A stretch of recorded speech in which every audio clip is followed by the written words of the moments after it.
$3.8 trillion budget proposal for the 2023 fiscal year, which includes a wealth tax for the richest people in the country. Households with assets of more than $100 million would face a minimum tax of 20%. So here to discuss is Mick Mulvaney. He's a former Office of Management and Budget Director. And today I am pleased to welcome him as a CBS News contributor. So happy to have you here. Thank you so much. You're the guy to ask about this. Yeah, CBS thinks the guy who gutted the Consumer Financial Protection Bureau while he served in the Trump administration is the right person to ask about tax increases for the rich. That guy. The guy who's wealthy himself and loved the loan sharks, also known as payday lenders. That's the guy that CBS has just hired to help them do news analysis. Because apparently there's a shortage of journalists out there. There's a shortage of people who don't have these biases baked in to who they are, baked into their values, their principles. The greed is exactly what is a problem in administrations like the Trump administration. And honestly, we see it with Democrats as well. But my point here is the trend of hiring former government officials that very clearly love the status quo, more importantly, want to make it even more extreme so there's more inequality in the country. Those are the people who keep getting hired by these legacy media outlets, including CBS. And honestly, shame on them for it. It's terrible practice. And the fact that they get away with it tells you everything you need to know about how media is treated in this country. We just accept former government officials giving us the news and analyzing what should or shouldn't be done with policy. Now, on top of all of that, he's a lobbyist, and they didn't disclose that either. And they're not emphasizing that he was Trump's chief of staff. I guess they feel slightly embarrassed about that. But they should. They're emphasizing that he was a former head of the Office of Management and Budget. So the presumption being that he knows numbers. Yeah, he knows his own numbers and how to pad his pocketbook and those of his fellow wealthy Americans and the donor class for the Republican Party. But look, guys, at this point, I'm no longer angry at the mainstream media. Like, what they're doing is obvious to anyone under the age of 45 that didn't grow up on TV. And obvious to a lot of people above the age of 45 as well. But I just make that distinction, and I'm in the older camp too, because we grew up on TV and we were all thought that it was real, especially the news part, right? For people that grew up on the internet, they know TV's not real. CBS News, who are you kidding? So factual correctness is, here's what the tax cuts do, here's what the tax increases do, here's the context of that, here's what the Republicans have done and the Democrats have done and who it has benefited. And you could break it down by the top 1%, the top 20%, the bottom 20%, etc. You could do a factual analysis of that. Mainstream media does not do that. Instead, they do political correctness. Republicans say this and Democrats say that. What am I, a journalist? I don't know who's right. So I'm gonna bring on reporters who will call liberals because Fox News calls them liberals. And then we're gonna bring on right-wing apparatchiks who are current lobbyists and were massive liars while they were working under the Trump administration, because the truth isn't the point. Political correctness and neutrality is the point. I've said this many times, neutrality is not objectivity. Objectivity is the Lakers and the Spurs played and the Lakers won. Neutrality is the Lakers and the Spurs played and the Lakers say they won and the Spurs say they won, and how would I know? Okay, so that is the neutrality that CBS News does, and they've now proved it for the billionth time by hiring Mick Mulvaney. And Anna, they're never gonna be ashamed. I disagree with you, Cenk.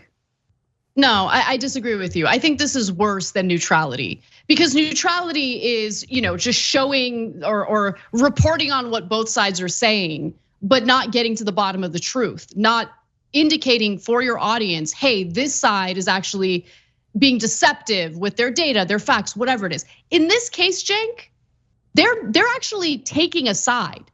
They are having a former Trump administration official who, again, I want to repeat this, his first role within the Trump administration was head of the Consumer Financial Protection Bureau.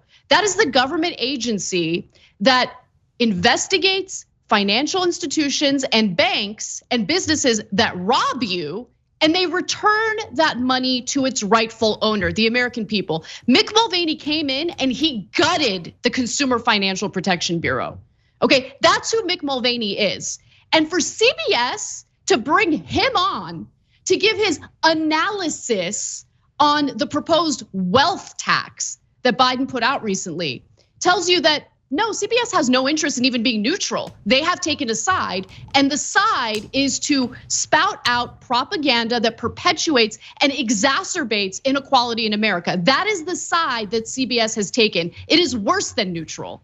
It's certainly not objective, not neutral. It is pro-corporate, pro-rich, screw everyone else. We're gonna have this goon on so businesses can continue to rob you. That's what CBS is messaging to the American people. And when they cry about QAnon conspiracy theorists not trusting them and their fact-based reporting, understand this is why that happens. This is why Americans have lost faith in our institutions and our media.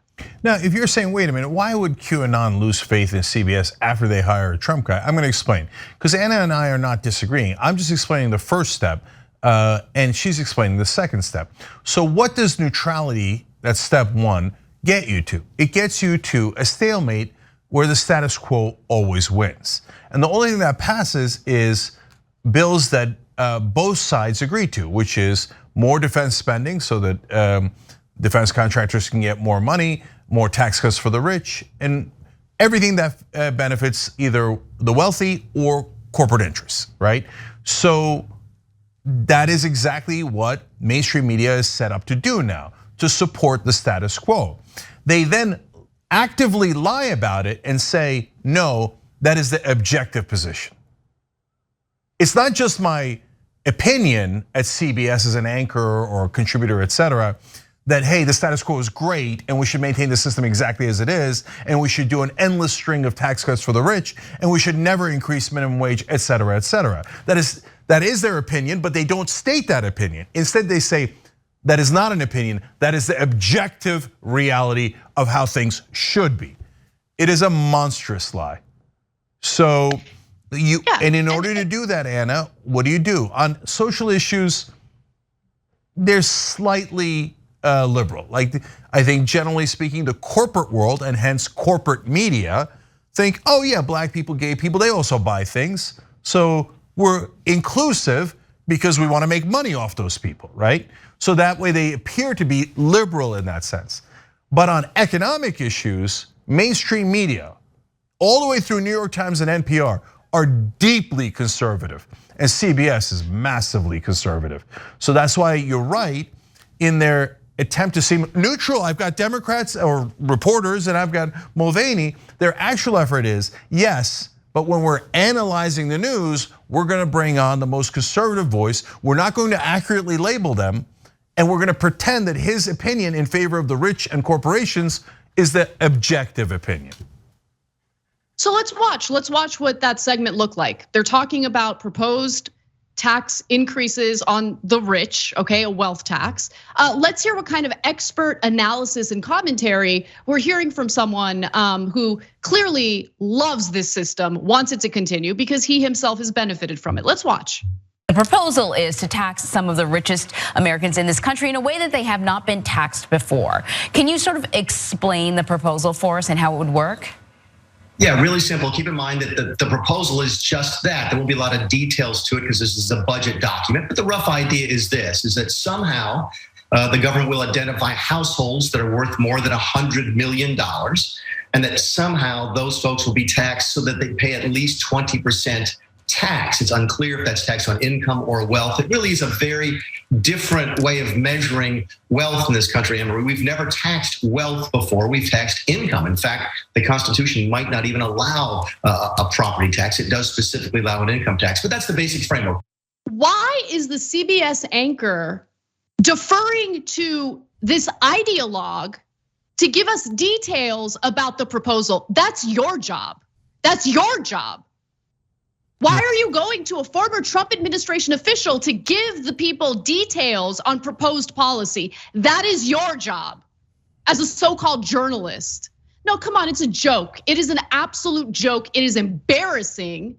And I'm just sick of it. I'm sick of people who actually want to do good reporting getting passed up just so they can hire these big name goons who, by the way, get their reputations laundered in the press after they engaged in all sorts of terrible behavior during the Trump administration. How many of these people have we seen now on CNN, on CBS? In fact, why don't I give you the details real quick?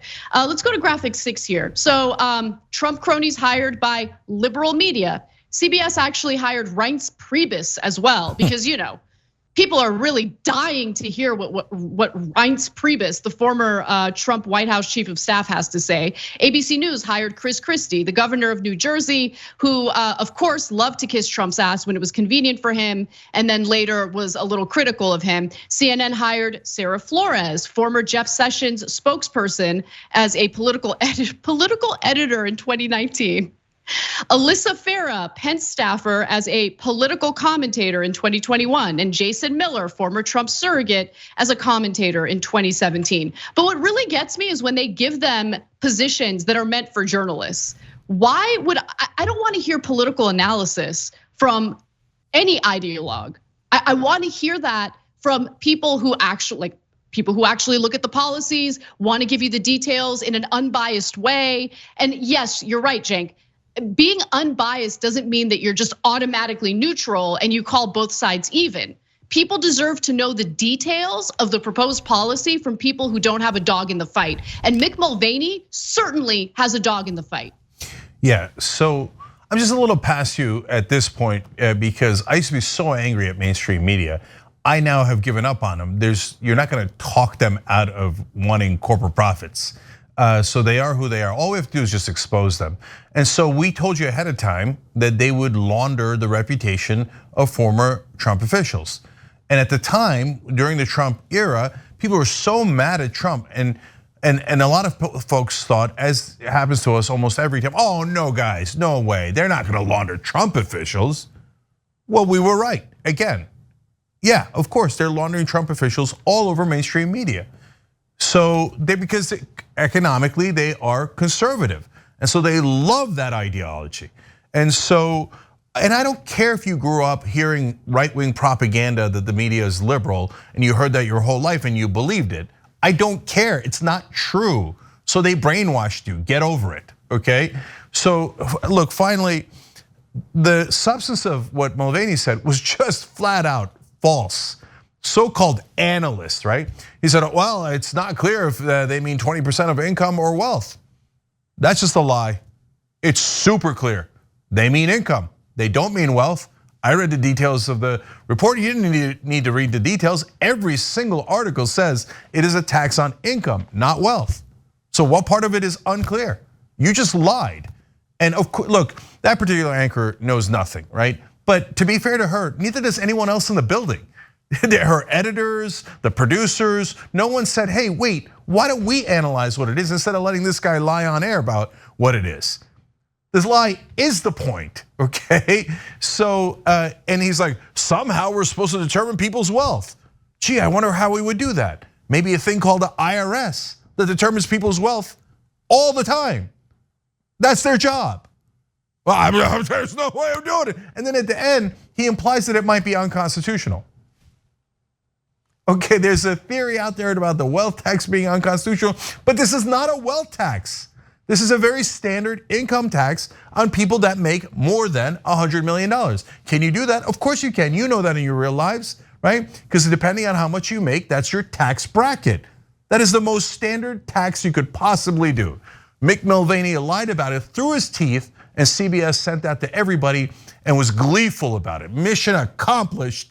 We're gonna get more tax cuts for the rich, and in this case, we're gonna protect tax cuts for the rich and those poor billionaires. You know what billionaires pay on average in taxes? 8% in federal taxes. Did CBS mention that? Nope. They made it seem like they were going to be the victims of an unprecedented tax increase. All we're asking them to do is pay 20%. They're supposed to be paying 37%. But because crooks like Mick Mulvaney riddle the tax law with loopholes, they only pay 8%.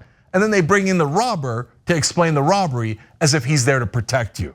That's how mainstream media rolls. Thanks for watching The Young Turks, really appreciate it. Another way to show support is through YouTube memberships. You'll get to interact with us more. There's live chat emojis, badges.